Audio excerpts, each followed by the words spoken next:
Good morning সবাইকে, welcome to pure দুনিয়া। আজকে যেহেতু বাপের বাড়ি যাওয়ার তাড়া, তাই চোখ খুলে গেছে খুব ভোর ভোর থাকতেই। উঠেই আগে দেখো এলোমেলো বিছানাটাকে গুছিয়ে ফেলেছি ঝটপট করে।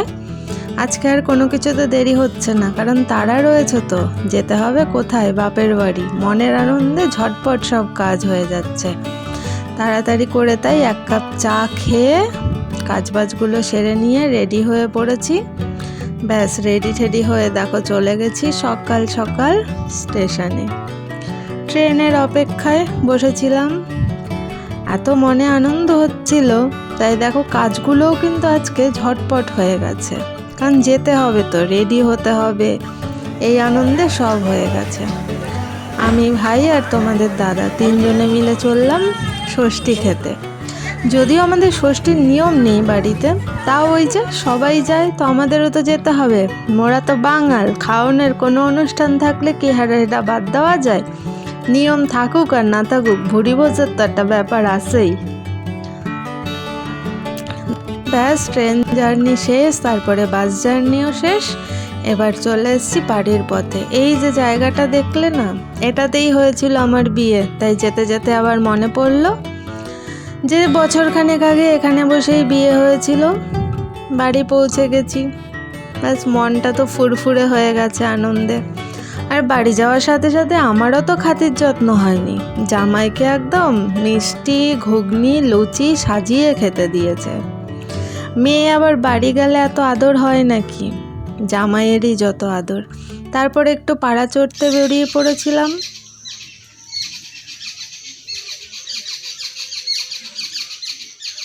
দেখলে পাখির কেমন ডাক, আর এটা কি সাপ মহারাজ হঠাৎ দেখি রাস্তার মাঝে।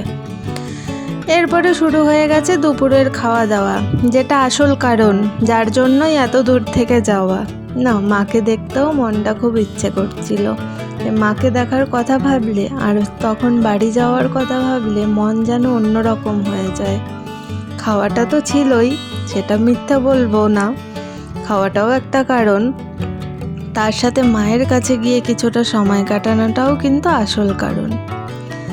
অনেক কিছু ছিল আজকে ষষ্ঠী স্পেশাল, ভাজা, মাছ, চাটনি, পাঁপড়, মাটন, সব কিছুই বৌদি করেছে রান্না বান্না, তার একমাত্র ননদের বরের জন্য। তাই গুছিয়ে তাকে খেতে দিয়েছে। আমাদের বাড়িতে অত ঘটা করে ষষ্ঠী হয় না, তাই অত সাজিয়ে গুছিয়ে জামাইকে খেতেও দেয়নি। হ্যাঁ, কিন্তু কাঁসার থালায় খেতে দিয়েছে, জামাই বলে কথা, তাও আবার একটা মাত্র জামাই। আর দেখো আমাদের দিয়েছে কিন্তু কাগজের প্লেটে। আমি সেটাই বলছিলাম এটা কীরকম হলো, তো বৌদিও সেটা শুনে হাসছিল।